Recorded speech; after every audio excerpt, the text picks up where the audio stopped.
How to use parental control in Snapchat.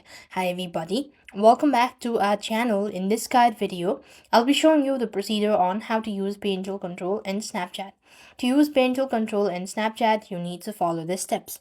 First thing first, to set up a family center, you need to open up your profile or you need to open up your Snapchat.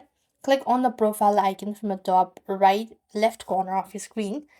Then you simply want to tap on add friends. Then what you need to do is add your child by sharing or searching the username. And then you have to return to your profile once again. Then you need to tap on the gear icon right on this field at the top right hand side corner of your screen.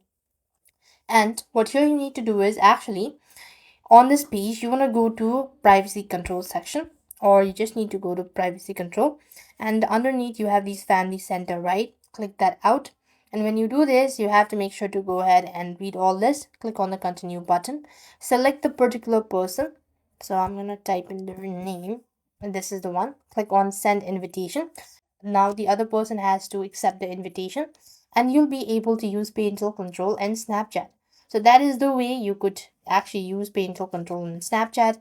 I hope the video was helpful. Make sure to like, share, and subscribe. Thank you for watching. See you in the next video.